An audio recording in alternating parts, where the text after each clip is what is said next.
more about the suspect. We sure are, and I'm going to fold in the reporting of my colleagues Julia Ainsley and Ken Delaney in here. First off, from an investigation standpoint, there is an active effort right now to investigate a potential improvised explosive device, so a homemade explosive device in plain English, found inside that individual's vehicle. There are at least two other potential, again, not confirmed, potential improvised explosive devices that were planted in the area. They're trying to determine, are those actual explosives? Could they have gone off? And are they tied to this particular individual? So they're looking at that as well. It's our understanding that this person had on his person a long gun as well as potentially another weapon. And the FBI now says on the record that this 42-year-old identified as Shamsuddin Jabbar, and the FBI has now identified him publicly, says that he's a U.S. citizen from Texas, that an ISIS flag was located, and I'm quoting now, and the FBI is working to determine the subject's potential associations and affiliations with terrorist organizations. Now, that ISIS flag that they say was located in the vehicle is believed to be affixed to the hitch on the tailgate. So if you look at this photo and you look at where the license plate is, it's a Texas license plate on the back of it, there's a white pole that kind of comes up there, and there's a black material, some sort of potentially a flag, a garment, whatever it is, that might be, in fact, the flag that was there. So that's something that they're looking at, Kate.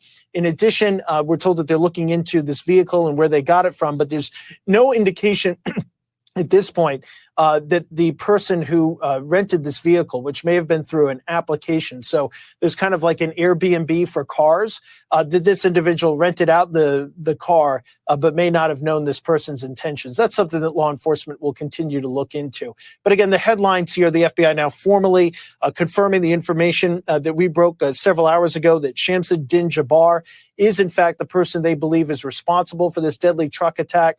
We are told that shortly we will be, from multiple senior law enforcement officials, will hear that the death toll has risen, that this individual is a citizen from Texas. He was driving a Ford pickup truck, and that that truck had an ISIS flag that was found in it. And that's what the FBI is investigating at this standpoint, from this at this hour, I should say, that multiple special agent bomb technicians from the FBI and other local law enforcement agencies. In this particular case, it would be the Louisiana State Police, the New Orleans Police Department, but typically the Louisiana State Police has a pretty robust presence on this. They'll take a look at some other devices, which we are reporting, according to 3 law enforcement officials briefed on the matter, at least 2 other devices that were planted in the vicinity that is obviously of high interest. This really changes a bit the security picture here, because if other devices were planted where they planted elsewhere in New Orleans, obviously we're all acutely aware of the event that is happening tonight in that city, the Sugar Bowl, and what does it mean for that event? So a lot of questions here, Kate and Morgan, but I'll kind of send it back to you for any questions you might have as we continue to do our reporting and pour through this.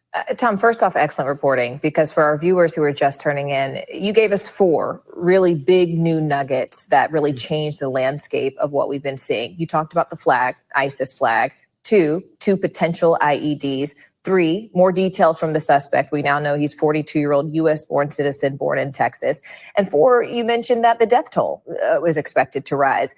On that note, Tom, and I want to go back to that flag that we're looking at here, attached to the hitch of the bed of that truck there. That was really striking to me, because I also saw, when that looked at that photo, those 4 holes in the windshield, the back windshield there, that appear to be, gunshot bullet holes that may have entered the vehicle.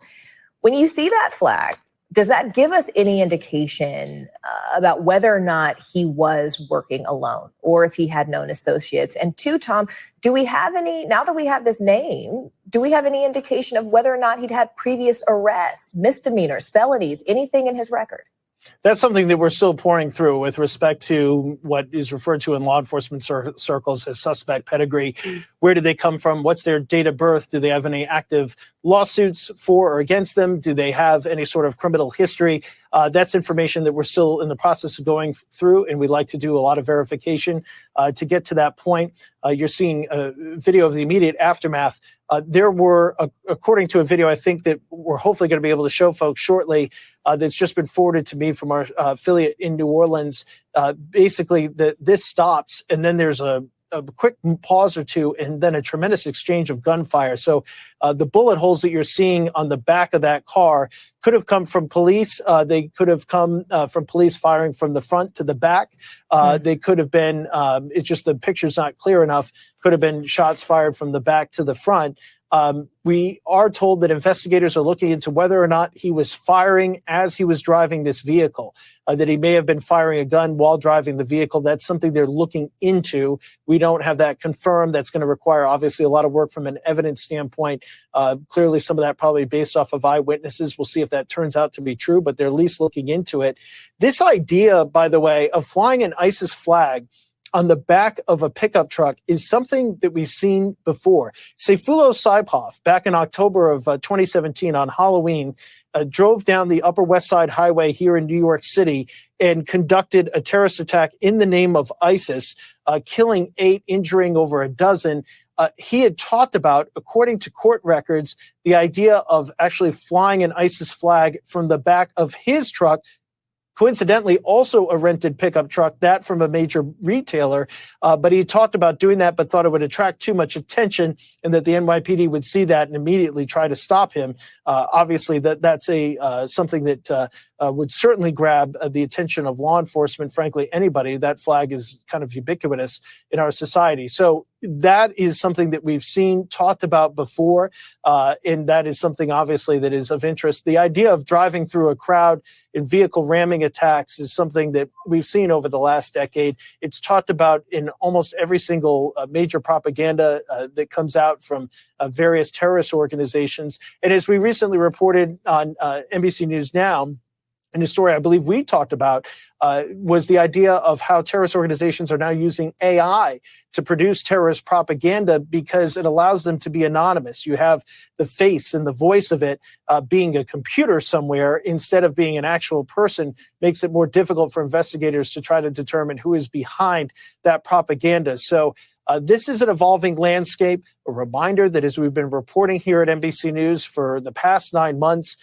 the FBI has been especially concerned about the volume of terrorism investigations and attacks and thwarted attacks. There's been a number of them. The Taylor Swift concert in Austria, the FBI and the U.S. is warning to Russian security agencies about what turned out to be a deadly attack at the Crocus concert hall there. There were several other investigations, including an election day plot here in the United States that was disrupted, in a plot involving a relative of that suspect in France that was disrupted, as well as a number of potential incidents, not all necessarily tied to terrorism, that were thwarted before the Olympics. It's been an incredibly busy year in this landscape. It is at a tempo that we have not seen before, at least not since 2014, based on the officials that work in this space that I talked to. And so this is very real and has been a real genuine threat here, I would say, for the past year of this exact type of incident. The big question going forward is, how was it possible, knowing that all the information I just shared with you is information that was public prior to this event? How was it possible that a truck was able to drive down Bourbon Street in the early morning hours on New Year's Eve, when obviously there would be a lot of people out? There are a lot of people out in that street on a Tuesday in August, let alone at this time of the year. And as we saw here in New York City last night, it would not have been possible for this attack to take place. They fill up sanitation trucks with sand, and good luck to anybody trying to get through that. So obviously serious questions will need to be asked of New Orleans authorities. Was it an issue with overtime, and did politicians not allow those type of protections go in? Was it a failure on the police department? Was it a combination of things, like it usually is?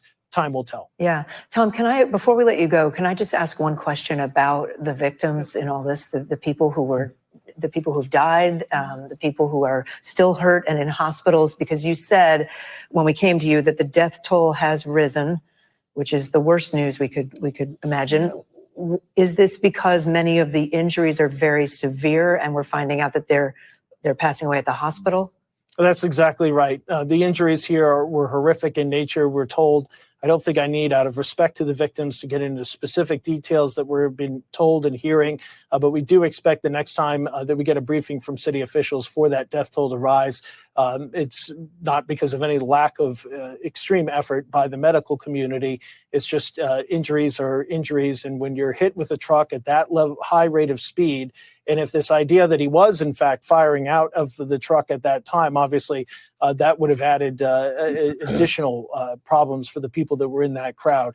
Is something that law enforcement's tracking down. It's horrific, it's horrible, and obviously is going to be continued sad news, not only for the New Orleans community, but given the fact this attracts people from all over the country, we'll have to wait and see if other communities are impacted as well. Yeah, keeping all those families in our thoughts here too. Tom Winter for us. Tom, thank you for all the reporting. Thanks for watching. Stay updated about breaking news and top. So as you can see, there's a lot of information still yet to be announced due to how fast the information is coming in. And then I got some. Then meanwhile, we also had something taking place in Las Vegas when it came down to a Cybertruck explosion. So in Vegas at the outside the Trump Hotel.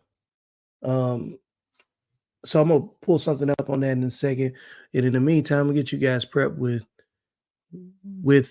a little bit. I'm gonna play the background again on the guy that's the suspect or the alleged attacker in New Orleans. Good evening. I'm Shamsuddin Jabbar, property manager with Blue Meadow Properties and team lead at the Midas Group at Core Realty. I just want to say hello and let you know a little bit about me. So I'm born and raised in Beaumont, Texas, and now live in Houston. And I've been here all my life, with the exception of traveling for the military, where I spent 10 years as a human resources specialist and IT specialist, where I learned the meaning of great service and what it means to be responsive and take everything seriously, dotting I's and crossing T's to make sure that things go off without a hitch. So I've taken those skills and applied them to my career as a real estate agent, where I feel like what really sets me apart from other agents is my ability to be able to, one, be a fierce negotiator. So not only do I brilliantly market your property to make sure it gets sold as quickly as possible or gets leased as quickly as possible, but I'm also going to take every ounce of energy and putting it into negotiating for you and for your property to get the best deal that you can possibly get for it. So once we get to the closing table, all the I's are going to be dotted, all the T's are going to be crossed, everything's going to go off without a hitch, and that is my word that I'm giving to you as your real estate agent.